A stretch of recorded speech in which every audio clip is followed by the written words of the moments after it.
O senador Rogério Marinho visitou o canal do Apodi, uma das obras da transposição do Rio São Francisco, e lembrou que no governo Bolsonaro as obras abandonadas foram refeitas e a transposição finalmente avançou, concluindo o projeto original. Ele disse: "Quando fui ministro do Desenvolvimento Regional, sob a liderança do presidente Jair Bolsonaro, retomamos e concluímos o projeto original da transposição do Rio São Francisco. Hoje, no canal do Apodi, vemos o resultado desse esforço. Esta obra levará água de qualidade para mais de 700 mil pessoas no Rio Grande do Norte, Paraíba e Ceará, uma importante ação do nosso governo para o Nordeste e o povo nordestino. Orgulho de ver nosso trabalho beneficiando tantas vidas e reafirmando nosso compromisso com o desenvolvimento regional e a defesa de um legado virtuoso." Pelas redes sociais, o senador teceu várias críticas a Lula, comentando suas declarações e as atitudes de seu governo.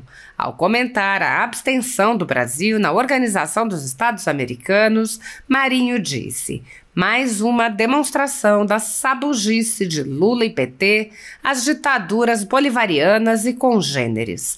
O Brasil do PT é cúmplice e incentivador do golpe perpetrado por Maduro há anos contra o povo venezuelano. Não nos representa."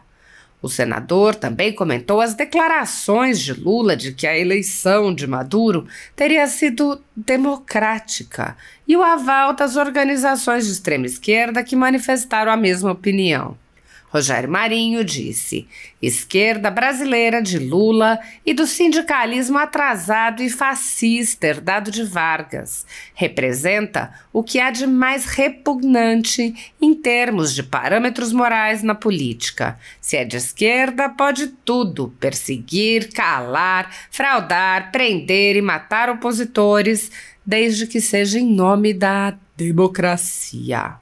Marinho comentou uma notícia que dava conta de que Lula pretende consertar a desastrosa fala sobre a Venezuela, dizendo: "Pau que nasce torto, morre torto. Lula é um camaleão, sua moral e ética são sempre relativizadas pela conveniência. Vai afirmar que defende democracia e independência da Venezuela. O mesmo Lula que defende terroristas do Hamas e iguala a agressora Rússia com a agredida Ucrânia. Padrão PT." O senador rebateu uma fala do ditador Nicolás Maduro, que disse que Lula trabalha para que respeitem a Venezuela, dizendo: tradução: Lula passa pano para ditador sanguinário, perseguidor que prende e cala a oposição porque faz parte do Foro de São Paulo, confraria de esquerda da democracia relativa padrão PT. Rogério Marinho rebateu também uma declaração de Lula que disse que em seu governo o Brasil se reencontrou com a civilização. O senador respondeu: "De fato, Lula e PT se reencontraram com a barbárie, apoiando ditadores genocidas e perpetradores de terrorismo, defendendo a censura e calando opositores através do aparelhamento do Estado, relativizando a democracia e passando pano para fraudes da esquerda. Civilização padrão PT." A censura, que vem se intensificando no Brasil, atinge unicamente conservadores e já causou o fechamento de alguns veículos de imprensa. Mas a perseguição não se limita à censura e inclui muitas outras medidas, inclusive prisões políticas, devassas, buscas e apreensões, assédio de reputações, entre outras. Grupos monopolísticos e cartéis que se associam com o intuito de barrar informações contrárias ou inconvenientes, atuam em conluio com a finalidade de aniquilar qualquer mídia independente, eliminando o contraditório e a possibilidade de um debate público amplo, honesto, abrangendo todos os feixes e singularidades dos mais diversos espectros políticos. Controlando as informações, o cartel midiático brasileiro tenta excluir do debate e, em última instância, da vida pública, os conservadores e os veículos que dão voz a essas pessoas. A Folha Política tem sua receita confiscada por uma canetada do ministro Luiz Felipe Salomão, ex-corregedor do TSE, com o aplauso e o respaldo dos ministros Luiz Roberto Barroso, Alexandre de Moraes e Edson Fachin. Toda a renda de mais de 20 meses do nosso trabalho está sendo retida sem justificativa jurídica. Anteriormente, a Folha Política teve sua sede invadida e todos os seus equipamentos apreendidos a mando do ministro Alexandre de Moraes em inquérito que foi arquivado por falta de indícios de crime. Mesmo assim, a equipe continuou trabalhando como sempre, de domingo a domingo, dia ou noite, para trazer informação sobre os três poderes e romper a espiral do silêncio imposta pela velha imprensa, levando informação de qualidade para todos os cidadãos e defendendo os valores, as pessoas e os fatos excluídos pelo mainstream, como o conservadorismo e as propostas de cidadãos e políticos de direita. Se você apoia o trabalho da Folha Política e pode ajudar a evitar que o jornal seja fechado, pela ausência de recursos para manter sua estrutura, cumprir seus compromissos financeiros e pagar seus colaboradores, doe qualquer valor à empresa Raposo Fernandes por meio do Pix, cujo QR Code está visível na tela, ou por meio do código ajude@folhapolitica.org. Caso não utilize Pix, há a opção de transferência bancária para a conta da empresa Raposo Fernandes, disponível na descrição deste vídeo e no comentário fixado no topo.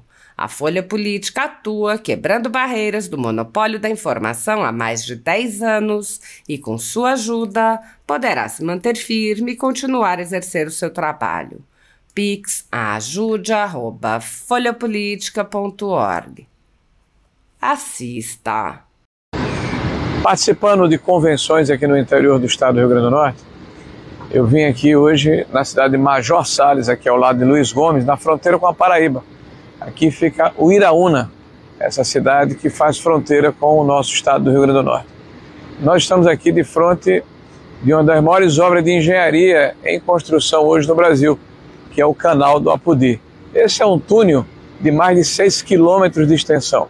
Nós estamos falando de mais de 110, 112 quilômetros de canais que vêm desde o eixo norte da transposição do São Francisco e vão permitir que o Canal do Apodi traga água de qualidade para mais de 10 cidades na Paraíba, mais de 10 no Ceará e mais de 30 no Rio Grande do Norte.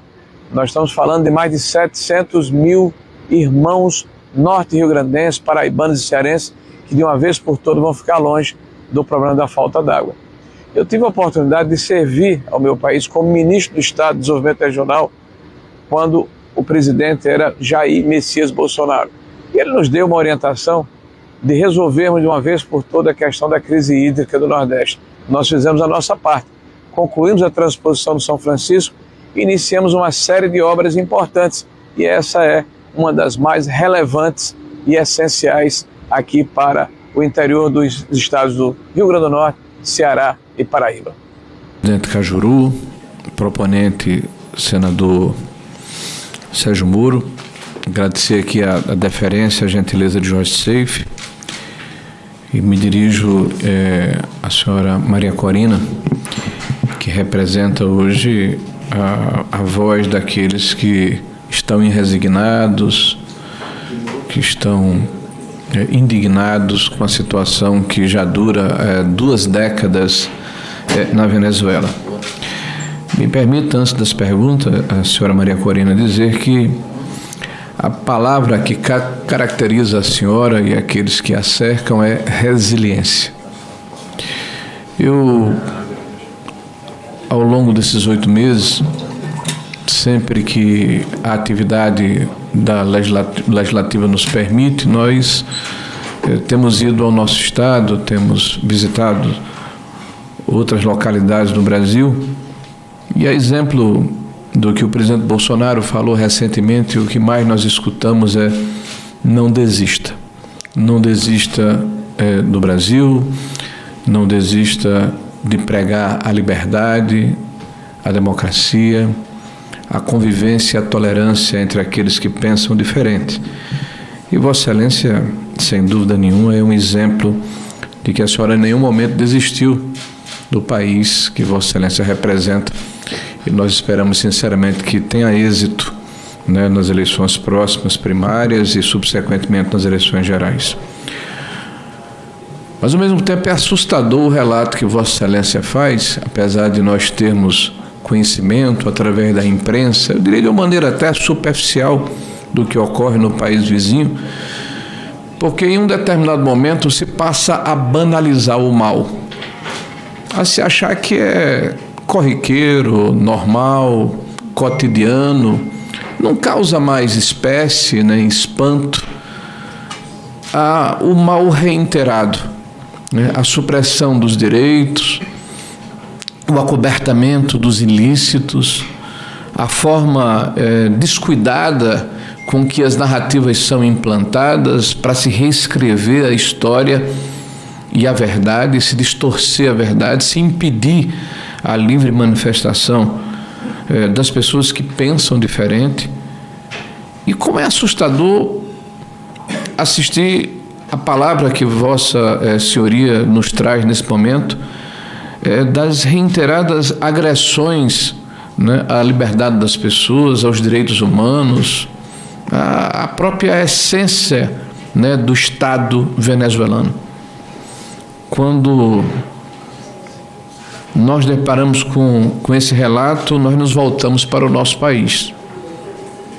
Porque no nosso país, senhora Maria Corina, nós estamos vendo aqui pessoas que têm sido presas por sua manifestação de desapreço ao status quo.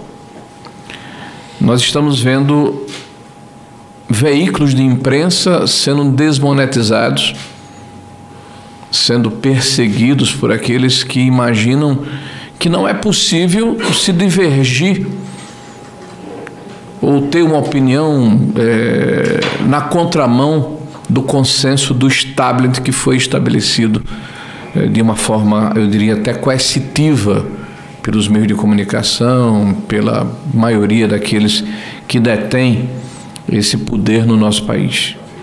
E como há similaridades, como há coincidências, e isso nos remete à nossa necessidade de nos contrapormos a isso, de não permitirmos que o Brasil desague, descambe numa situação dessa que o país de Vossa Excelência, infelizmente, está imbuído.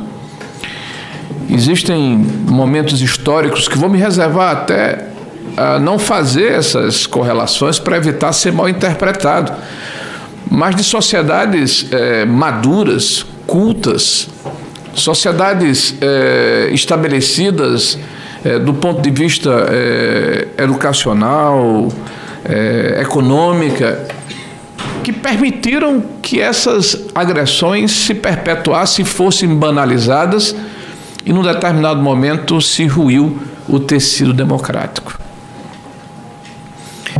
O êxodo populacional, a falta da liberdade de expressão, o aparelhamento do Estado, né, a inibição da livre iniciativa e do empreendedorismo, com a consequente derrocada econômica da Venezuela, é um exemplo bastante palpável do que nós não queremos, não devemos, nem podemos permitir que ocorra no nosso país ou em qualquer Estado democrático do mundo.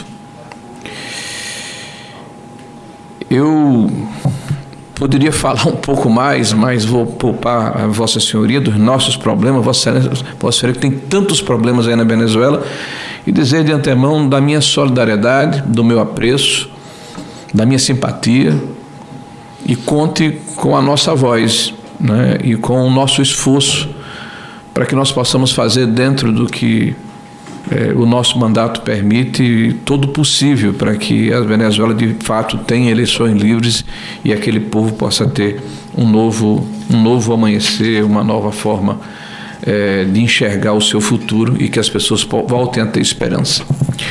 Mas eu vou fazer algumas perguntas aqui.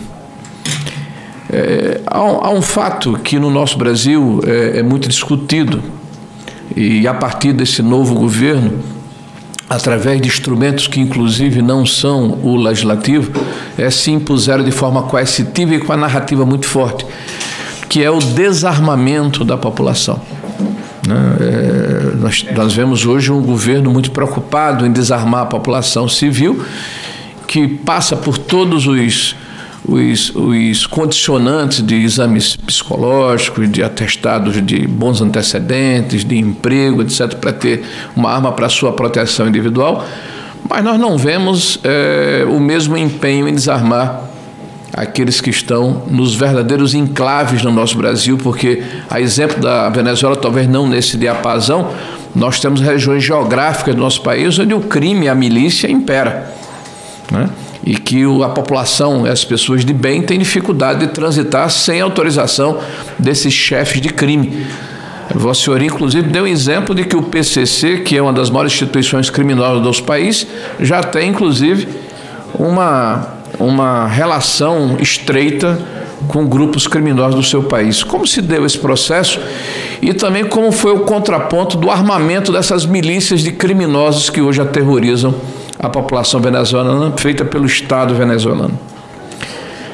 Como está a situação dos serviços públicos, de saúde, de educação, e se a população venezuelana é obrigada a professar lealdade ao Estado para ter acesso a esses serviços essenciais e básicos que a população precisa ter? Se há alguma obrigatoriedade do ponto de vista político. Como é a relação da imprensa? Existe ainda a imprensa livre na Venezuela? Porque as notícias que temos é que os periódicos foram fechados, as rádios foram fechadas, que a censura impera dentro desses ambientes, né? Existe ainda alguma rádio, algum jornal, alguma vida livre na internet, nas redes sociais, onde é possível se colocar uma posição que de alguma forma contraria o pensamento vigente, né, do Estado venezuelano? E por fim não, como é o sistema judiciário venezuelano? Né? Como é a escolha dos senhores ministros do Tribunal Superior, como que a justiça ela é exercida na Venezuela, se a percepção da população é de que de fato existe equilíbrio na condição dos julgamentos que ocorrem lá. E por fim, eu escutei muito a senhora falar aqui de esperança, é a última pergunta de fato, nobre presidente, de resiliência, de dias melhores, de união da população da Venezuela, que entende que chegou o momento. A senhora de fato acredita que as eleições serão livres, que as pessoas que moram na Venezuela poderão exercer o seu direito de votar e as suas preferências sem que haja a coerção, a violência e eventualmente até a fraude nas eleições que vão ocorrer num futuro próximo? São essas perguntas que faço a Vossa Senhoria.